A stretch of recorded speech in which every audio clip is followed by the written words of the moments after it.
we have given two functions, y equals 2x minus x squared and y equals 0.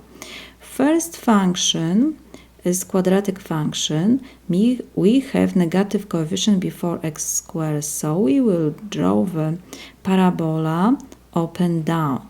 And the second is straight line. So let's draw xy plane first. This is y-axis and x-axis. We have to choose the unit.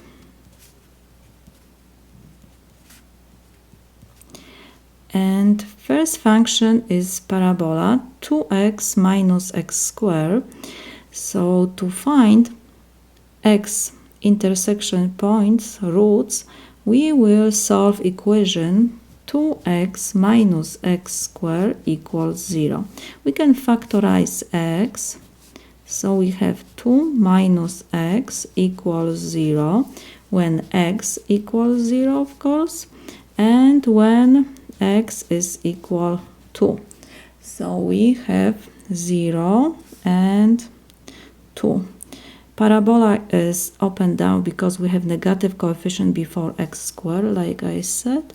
So it's something like this. We have to pass 2. And the second function is y equals 0. So this x-axis. We got area.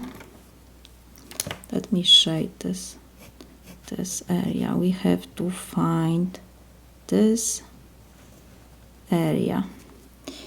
Our function in this interval is continuous in this closed interval from 0 to 2.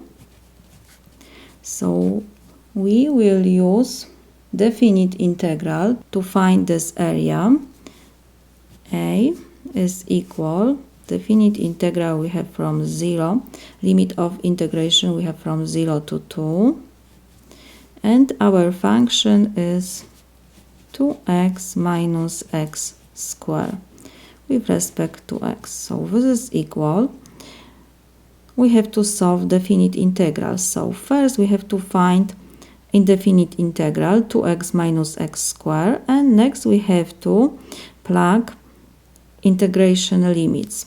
So integral of 2x, we have first 2, we have to copy, and integral of x is x squared over 2, we have times, minus integral of x squared is x cubed over 3. Limit of integration we have from 0 to 2. So 2 and 2 we can reduce. So this is equal.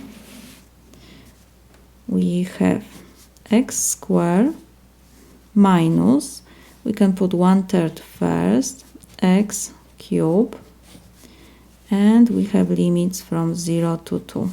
So this is equal. First we have to plug upper limit, so it will be 2 to second power minus 1/3 times 2 to third power, and we have minus. And now we have to plug the lower limit because we have 0, so this is 0. Let me show this for you. We will have 0 square minus 1/3 0 cube. So we see that the second brackets will be 0, and the first is 2 to second power is 4 minus 1/3 times 2 to third power is 8, so we have 1/3 times 8. This is equal 4 minus 8 over 3. We can change this fraction to mixed number, so it will be 4 minus 2 and 2/3. So this is equal 1 and 1/3. This is our area, of course, because we have area, so this is square units. This is my solution.